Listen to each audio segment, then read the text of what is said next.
Hi, my name is Ethan and this story will be very interesting for you. While it was a sad one for me, now I'm just happy I dodged a bullet. I almost married into a judgmental family but was saved at the last minute. Here is the story about how I escaped a bad marriage. So my life was pretty boring when I was in school. I was a big introvert and didn't date much. It wasn't until I went to college that I met David. He was actually in medical school and I was pursuing a degree in architecture. Our colleges were close to each other and we met at a local cafe. It was love at first sight for me. You see, he was one of those very few people who knew how to hold a conversation with me. Naturally, we hit it off and started dating about 2 months after we met. David was a very good student with a great career ahead. He was pretty ambitious and always talked about making it big. I really liked that he was driven and wanted to make something of his life. David came from a middle-class family with 2 hard-working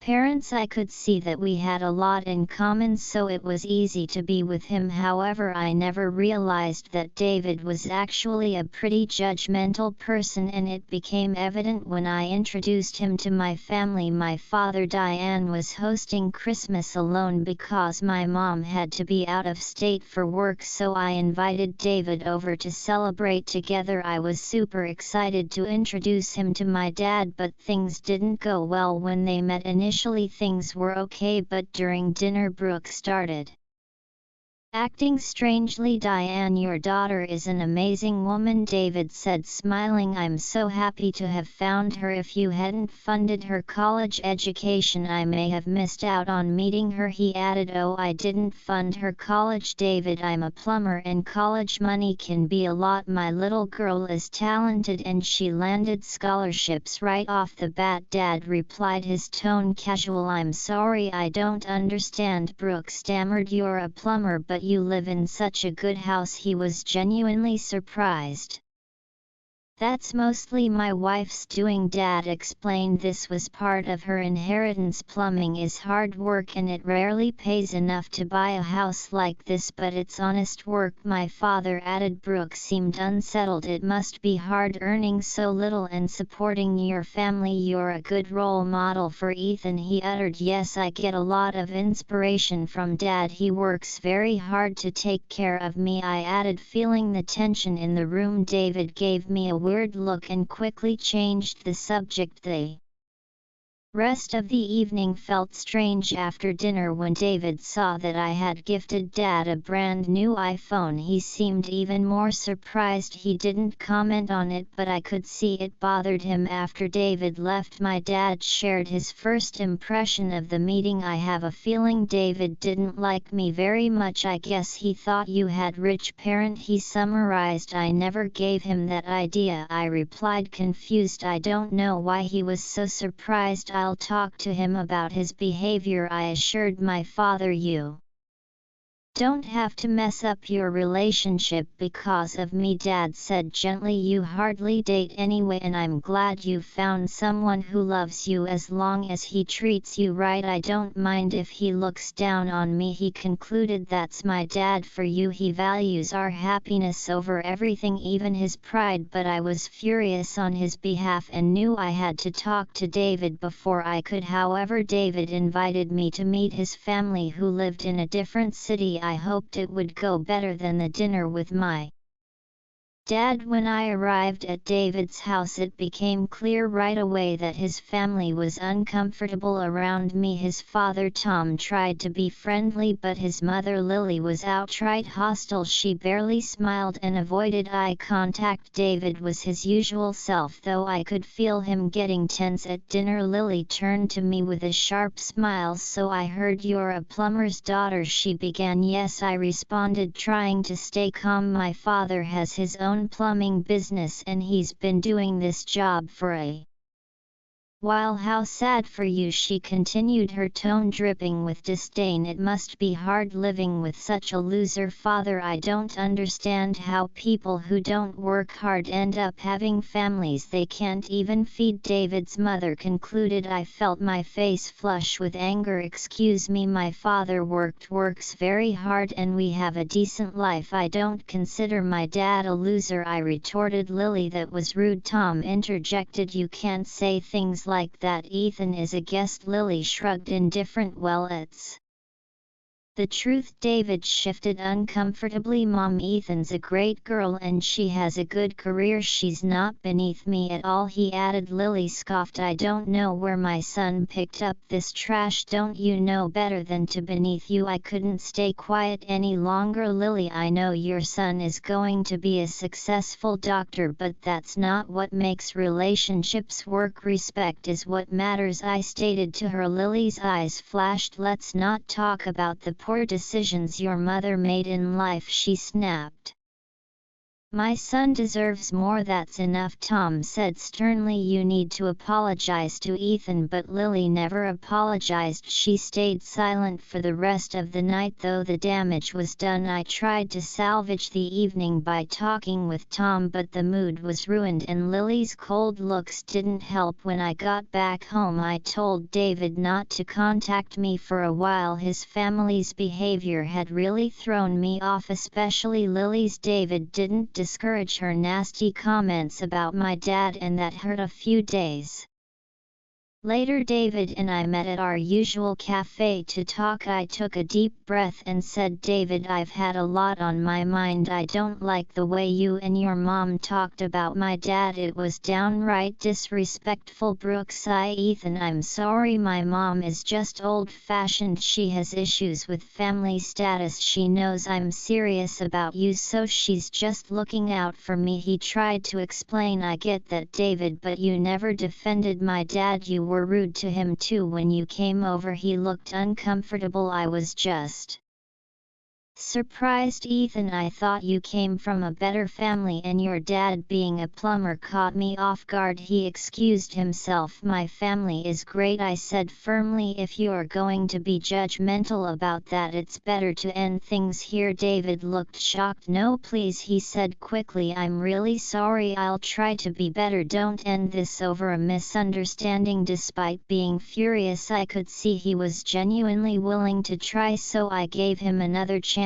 But I made it clear if he continued insulting my family, I would leave. He promised to do better. For a few months things went smoothly, mostly because David rarely visited my family. Every time I invited him, he had an excuse. Instead, he insisted I spend time with his family. Tom was always fun, but Lily continued to nitpick everything about me, from my clothes to my lifestyle. Nothing escaped her criticism. If you want to be with my son, Lily would say, you need to change your ways. He has a prestigious career and your middle-class habits won't be a good look for him. What's wrong with my lifestyle, I would ask, trying to stay calm. I don't overspend and I manage my income well, Lily would sneer. Being cheap and tacky might have worked for your parents, but it won't work for David. Our family standards are higher and you need to adapt, she demanded. I found her comments insulting but refused to engage her more than necessary. David wasn't making rude remarks anymore, and that mattered to me. I did try to talk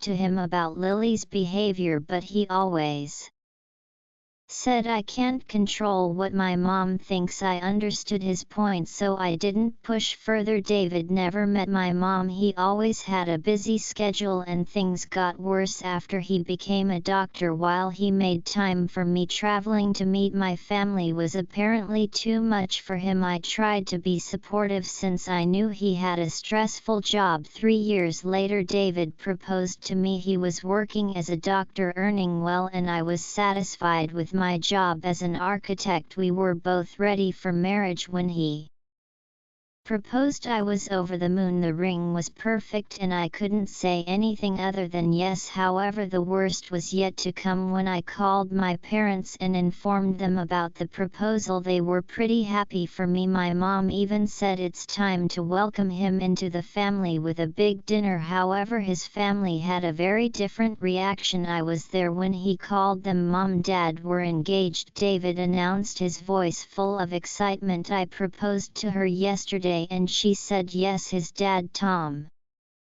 immediately responded, "That's great, guys. I'm so happy for you. When is the engagement party?" "Ethan, I can't wait to formally have you as my daughter-in-law." "Thank you, Tom," I replied, feeling a sense of warmth. "I'm happy to join your family too." There was a pause. "Mom, won't you say something?" urged David, sensing the silence. "I have a lot to say, but I want to speak to you alone. Come see me tomorrow. We need to talk." With that, Lily simply hung up, leaving us in confusion. David looked at me concerned. "I'll talk to her tomorrow, I promise," he said. The next day he spoke with his mother, but whatever they discussed left him visibly upset. "What happened?" I asked, but he shook his head, refusing to tell me. Lily also started ignoring my calls, and when I visited she wouldn't even speak to me. At that point I didn't care. I knew she never liked me and I was done trying to win her over. Despite the tension, David and I were happy with our engagement. We began planning our wedding, setting tentative dates and even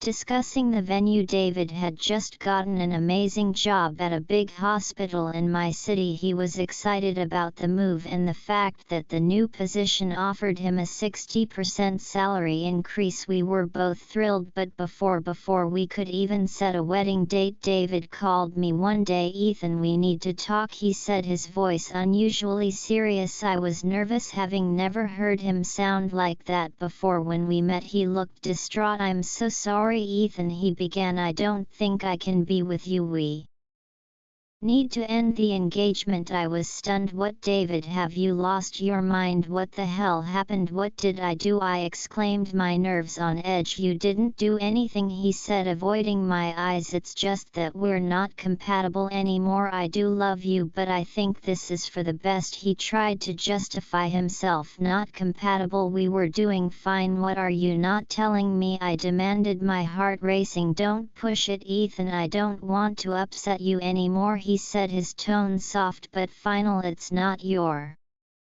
fault. It's just the circumstances that you're in," David added. I could feel the truth creeping in. "Oh, so this is about my family? That's why you're leaving, isn't it?" I asked. Brooks, I'm sorry, Ethan. I really love you, but I have to think about my future," he concluded. "Save it, David. I don't want to hear it," I retorted, standing up. "Consider us done." I walked out, drove home, and didn't look back. My parents were there to comfort me. I cried for days, pouring my heart out to them. They were furious on my behalf, but they also said you're better off without him. Dad, however, felt guilty. "It's because of our background that this happened," he muttered, which only made my heart break more. A week later, Lily showed up at my house. She had that smug look I had come to despise. She glanced around the place with disdain before walking in. "What do you want, Lily?" I asked demandingly, trying to keep my composure. "You have no business coming here," I added. "I'm here for the engagement," she replied coldly. "My son will need it when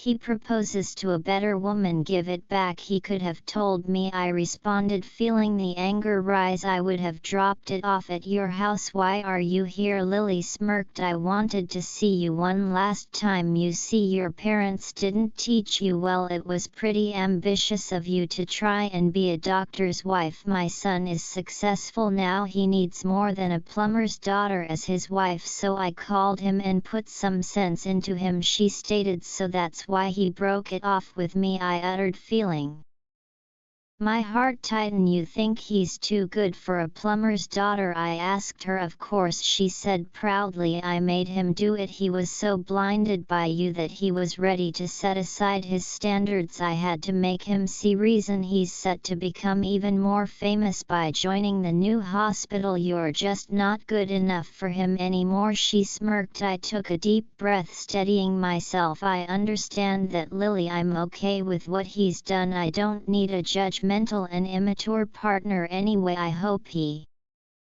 finds someone with a family that suits his standards, I replied. Oh, don't worry, dear, Lily said, her voice dripping with condescension. I'm sure he will. I heard the hospital's board of directors has some pretty daughters. I'll help him find one soon. He'll forget about you and marry one of them. I was on the verge of laughter when the perfect thing happened. My mom walked in. You see, I texted her when Lily showed up at the house. I had been planning my revenge for a while, and now it was time to make it happen. My mom is one of the hospital directors. My late grandpa was also one when he was alive. Mom actually met my father when he was hired for some minor work at the hospital. Grandpa was against the relationship at first, but they won him over. My mom gets furious when anyone looks down on Dad or me. She was especially angry when she found out what David had done. Now she was here to help me get my revenge. Lily and David had no idea what was coming. Lily took one look at my mom and went as white as a sheet. I knew she had done enough research to know who my mom was. Lily stammered, oh my God, you're one of the directors at the hospital here. What are you doing here? She was discouraged. Hello there, my mom said, her voice calm but firm. I'm Lucy. You must be Lily. My daughter has said quite a bit about you, my mom continued. Did daughter? Lily blinked in confusion. Yes, the one your son ditched a few days ago. I'm sure it must have been hard for him to date a plumber's daughter, my mom added. Lily flushed and stumbled over her words. He didn't mean it that way. I never knew you were Ethan's mother. David never mentioned it. She excused herself. That's because he never met me, Mom replied coldly. If he had any respect for our family, he would have made the effort. He rejected plenty of invitations. I'm a private person, so I told Ethan to keep my job a secret. Lily's eyes widened. If David knew, he would have never broken the engagement. Ethan, you can keep the ring. Perhaps David will realize he made a mistake.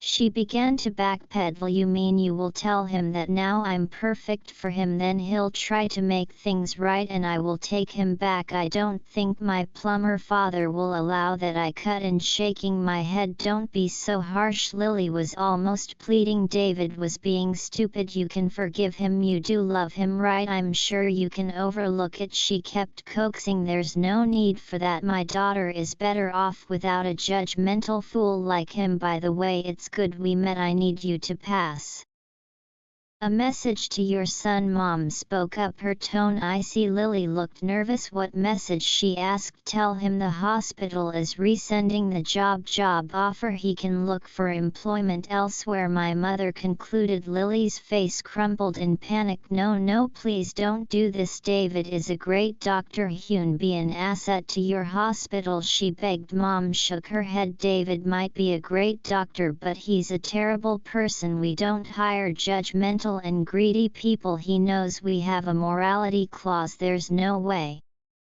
we're hiring someone who looks down on others. Lily was almost in tears. Now, please, this is just a misunderstanding. David will make it right. He's already left his other job for your hospital. Don't do this to him. We'll do anything to change your mind. Ethan, please talk to your mom. I crossed my arms. She makes her own decisions, Lily, I firmly declared. Mom handed the ring back to Lily. Here's the ring you asked for. Now that you have it, you can leave. Lily's voice broke as she begged. No, please keep The ring, we can talk this out, but Mom was unmoved. Lily kept pleading, making all sorts of promises to save David's job. She even offered to apologize to my dad and beg for his forgiveness, but Mom wasn't having any of it. You won't be allowed anywhere near my family again, she finished with it. We kicked her out, tears streaming down her face as she left. After Lily was gone, David bombarded me with calls and texts begging me to convince my mother to change her decision. He even accused me of sabotaging his career. I simply replied, "You did this to yourself." For the next phase of my revenge, I told all of my mom's friends what had happened. They were appalled by David's behavior. Words spread fast, and soon nearly everyone in the industry knew what David had done. He was blacklisted by all the prestigious hospitals in the state. Most of them knew my mom and respected her, so they refused to hire anyone who had betrayed her family. David and Lily harassed me every day, begging me to change my mind. They wanted me back. Even Tom, David's father, called me up, but all Tom did was apologize for his family's behavior. "Lily has ruined David's future," he admitted. "They've argued about you so many times. I'm finally separating from her. I can't stay with someone so cruel and manipulative," he added. I wished him the best. "You deserve better, Tom." Life went back to normal for me after a few months. The calls and texts from AITA and David stopped after I threatened to sue them for harassment. Tom told me he had kicked them out of his house and they'd had to move to another state. David did find another job, but it didn't pay well and he had to shoulder the expenses for his mother. Now David blames Lily for ruining his life. He's filled with regret while I'm living my best life.